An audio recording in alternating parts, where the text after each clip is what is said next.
Roger! Entschuldigung? Hallo? Kannst du die Anmoderation machen? Herzlich willkommen beim Uferkult. Nein, zum neuen Video. Herzlich willkommen zum neuen Video. Gratuliere, bist eingestellt. Medienteam! Heute machen wir an der Prima GT weiter. Ich bin natürlich von allen wieder mal im Stich gelassen worden, darum ist auch das Wetter traurig. Wir fangen auch umbauen, weil wir haben es im letzten Video gesehen, wir haben 3 Gänge, offiziell 25 km/h, wir haben es jetzt ein bisschen tunen auf 35 km/h, haben wir glaube ich. 35, wenn ich ganz windschnittig gehe. Das geht aber natürlich nicht. Ich meine, das Ding sieht aus wie ein Kleinmotorrad. Da steht es. Komm, ich mal raus. Dass mein Arzt sieht, dass ich jetzt da schon wieder Zeug umeinander trage. Aber wir haben ja in den Kommentaren gefragt, hast du schon ein Tü machen? Wir haben euch ja in den Kommentaren gefragt, was soll man mit dem machen, weil wenn ich das Ding natürlich anschaue, sehe ich sofort irgendeinen Coffee Racer Umbau oder wie ich sehr favorisiere, übermäßig klotzigen Goldwing Umbau mit Stereoanlage und Fenster bis da rauf. Verstehe ich aber, dass da einige gesagt haben, hey, nein, das ist eine geile Optik und die kann man auch so lassen. Wir haben uns noch nicht entschieden, was wir genau machen, aber für etwas haben wir uns sicher schon entschieden. Der Motor, diese Leistung kann nicht bleiben. Darum wir nehmen das Ding jetzt mal rauf, schauen, was gibt es überhaupt dafür und wie sieht der Motor überhaupt aus. Darum aufnehmen, auseinandernehmen, Motor anschauen. Was machst du? Ich muss den Bär tragen.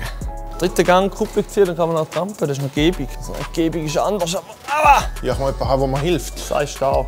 Das hier ist schon schwer, hey. Danke, Bruno.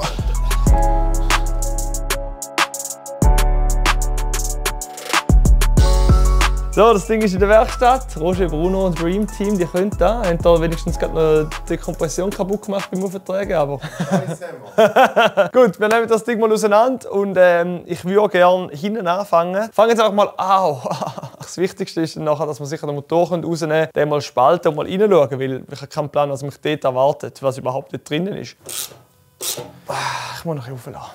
Ich bin ein alter Mann. Aber wenn ihr noch jung und knackig und voller Energie seid und auch bei Töffel rauskommt, dann könnt ihr nicht mal bei uns bewerben. Ich kann nicht immer alles allein machen. Wer baut denn so etwas so, Mann? Nein. 3 Minuten Töffelschraube, ich reg mich schon wieder auf.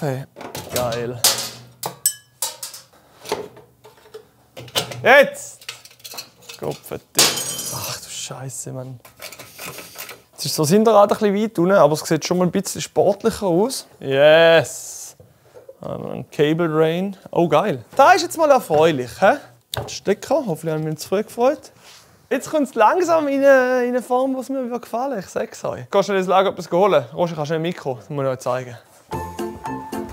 Hallo! Das ist ein bisschen kurz, das sehe ich jetzt schon. Aber da habe ich Erfahrung damit. Und weiter geht's. Ich darf meinen Hintern zu filmen.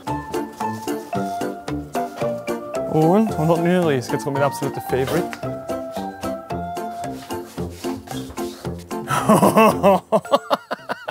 Das wäre ja jetzt eben so ein bisschen typisch Coffee Racer mit dem Bürzel hinten dran, ist aber relativ kurz. He? So kann man sich das eigentlich vorstellen, oder? Natürlich müssen dann vorne auch Stummellenker ran. Wäre sicher einfach der Einzige, der so rumfährt. He?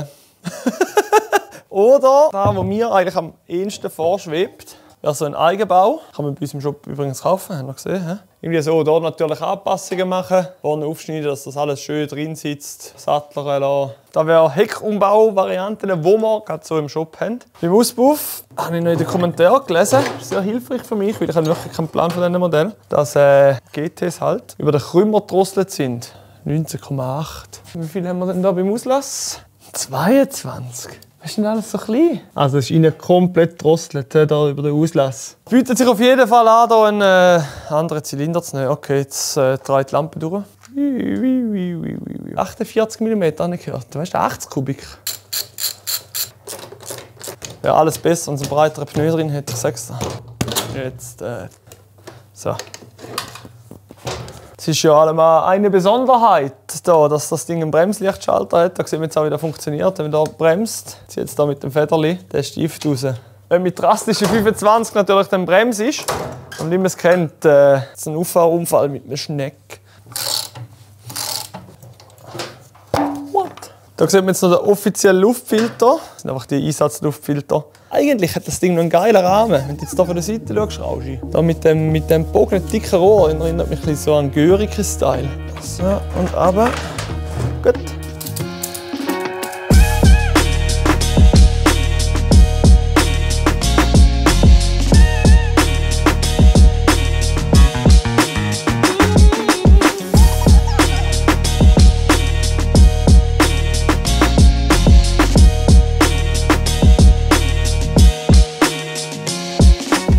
So, Roger ist mir helfen, hat einen riesen Puff hinterlassen, ist jetzt wieder hinter die Kamera geflüchtet. Jetzt gerade die Gabel wieder zusammensetzen, wie sie war. Darum nehme ich jetzt hier das Lager noch schnell raus.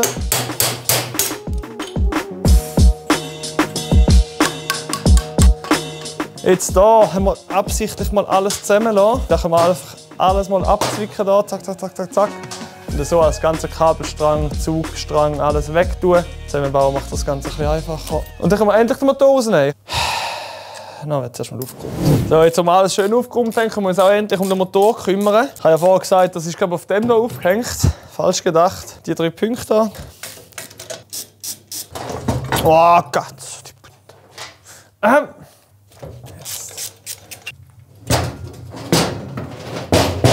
Jetzt Moto. Ich glaube, ich nehme zuerst mal den Zylinder runter. Schauen mal, wie das da drinnen aussieht. Und dann spalten wir das Teil mal.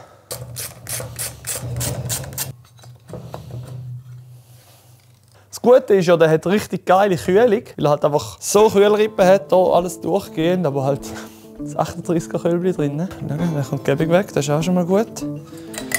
Das heisst, da drinnen sieht es echt gut aus, oder? Auf den ersten Blick kein ich schon zu früh etwas gesagt. Wow, ich kann sagen, keine schlimme Reifen. Und dann komme ich zu diesem Teil an. Ein riesen Reifen hier drüben. Shit.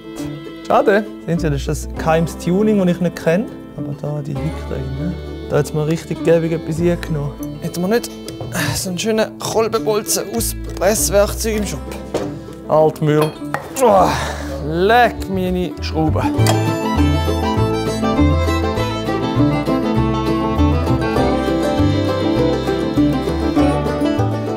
Roger hat mich gerade noch auf etwas Lustiges aufmerksam gemacht. Wenn man hier anschaut, hat er da richtig schöne Ausfräsungen auf der Seite, oder? So da richtig Leistung könnte rausbringen. Wenn man den originalen Zylinder anschaut.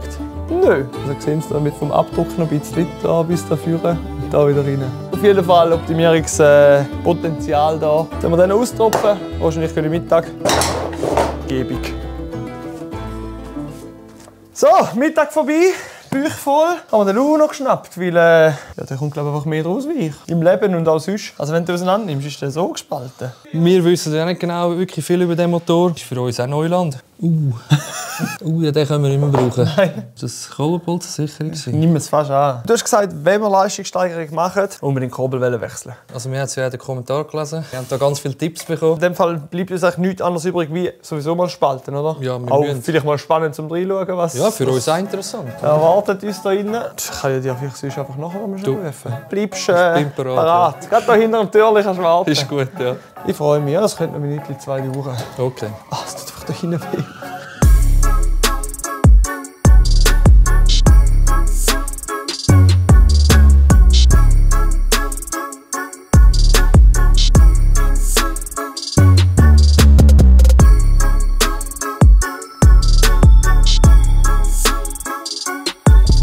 Also es ist jetzt so, dass alles eigentlich in dieser Mitte liegt. Wie gesagt, der trennt sich so.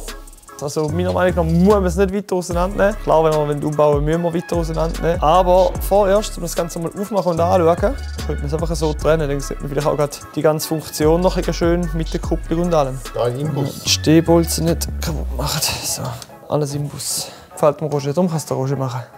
Oder?